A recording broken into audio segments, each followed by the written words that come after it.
What's up guys, Matt back again with another unboxing video, and today we're going to be reviewing the Blood of Saiyan Special Super Saiyan God Goku.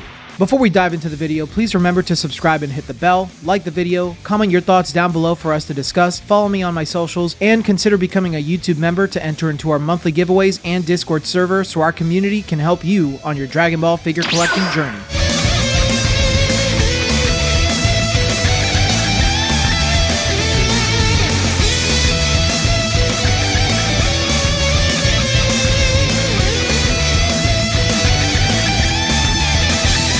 This figure is based on Goku from Dragon Ball Super Broly. While the figure itself seems based on the Broly movie, I actually found the frame from this Goku Day picture that Goku is based on in his base form right here in the middle of the picture. Shoutouts to my nephew Donnie for finding this for me. This is a Blood of Saiyan special release, which are Banpresto crane figures of Saiyan characters with metallic/glossy hair finishes. This figure sells for an average price of about $15 US on the market. If you're interested in buying the figure for cheap, then use my discount code Peaches24 at bashmancollectibles.com to get 10% off of your first order and 5% off of every future order afterwards. This figure was released on September 5th, 2019. Goku stands at about 6.5 inches tall, weighs 12.7 ounces in box, weighs 8.5 ounces on his own, and he comes with his upper body, lower body, and support.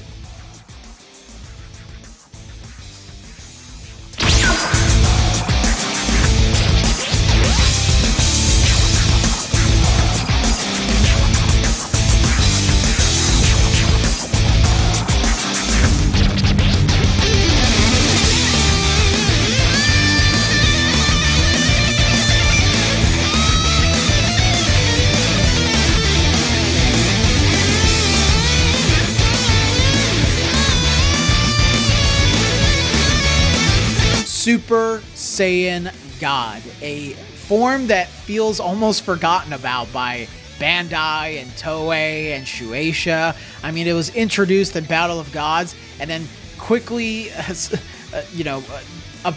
subverted with Super Saiyan God Super Saiyan, which is cool, but man, I love me some Super Saiyan God. I wish I had more time in the spotlight, which the Broly movie did give it some love. So let's talk about this figure and why I actually kind of like it. Character choice, hey, like I just said, Super Saiyan God, it's underrepresented. I really wish we could see a lot more of it, not only in the anime and manga, but in merchandising. We don't have an Ichiban Kuji, like a master lease of Super Saiyan God Goku. Isn't that insane? Vegeta has one, but not Goku.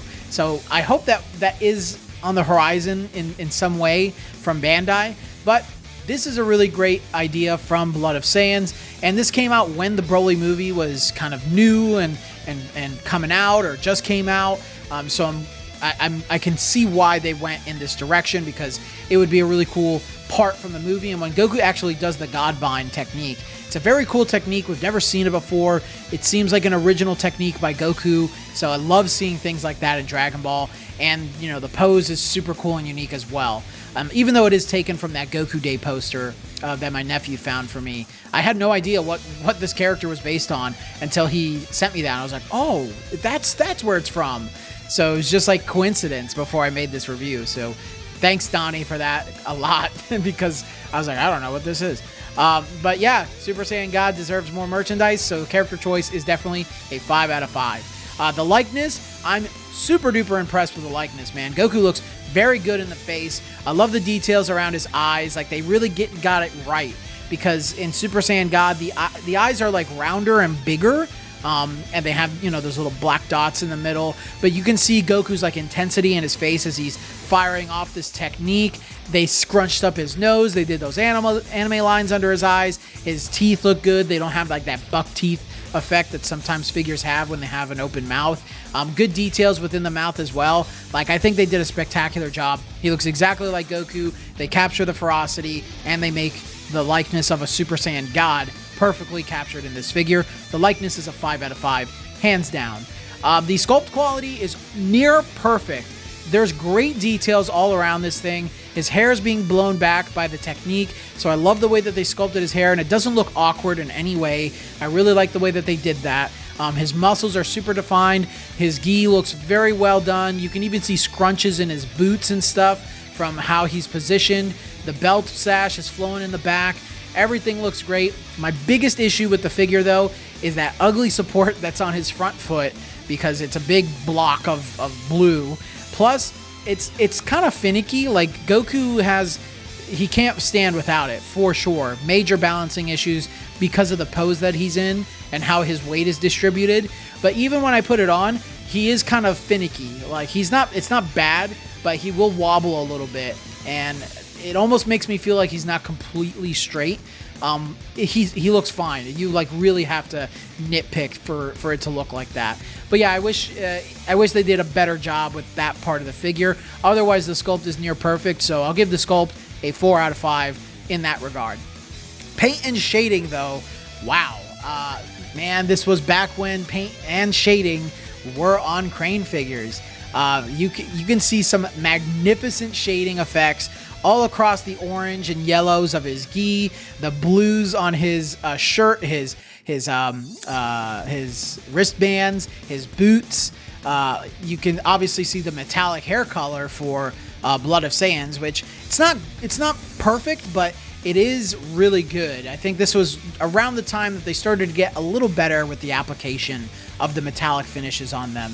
And yeah, you can see his kanji on the back of his shirt too, because that's what he's rocking in the Broly movie. So I'm super impressed. There's even shading on his skin, man. Paint and shading's a 5 out of 5 in my book. I think it's spectacular. I wish Crane figures were still done like this today. Size and scale, I'm a little in the middle on this one. I think he's a pretty decent size, but you know, you put him next to an Ichiban Kuji figure, for example, and I know some people are going to try to do that because we don't have a mass release of him yet. So some people are going to try and justify, like, hey, he could fit on a Kuji collection shelf, but he doesn't really match alongside like the scaling of other Kuji figures. He's still going to look too small. I mean, you put him next to even a Clear Eyes, and he's still generally like, yeah, he probably scales better with a Clear Eyes or maybe even a Solid Edge Works more than a Ichiban Kuji figure. So he's still small. I wish he was a little bit bigger. If he was a little bit bigger, like maybe not even from a height perspective, I just think from a volume perspective. So maybe a ½ inch taller or a full inch taller, and made him a little bit beefier and bigger. I think that would have been better, but unfortunately he is a little small. So I'm going to give size and scale a 3 out of 5 because of that.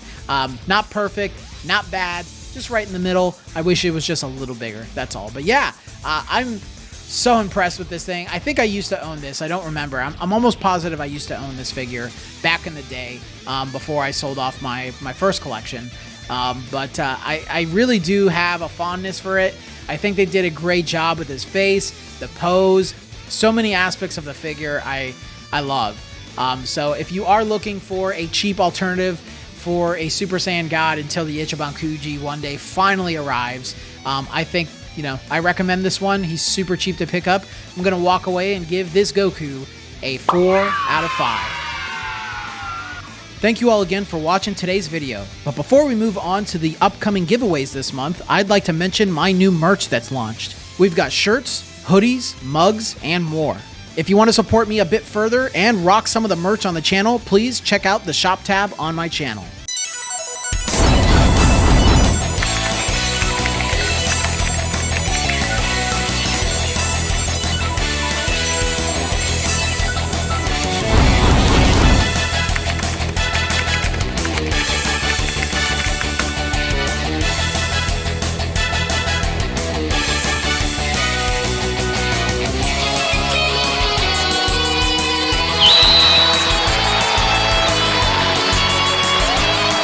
But until the next video, guys, I will see you all later.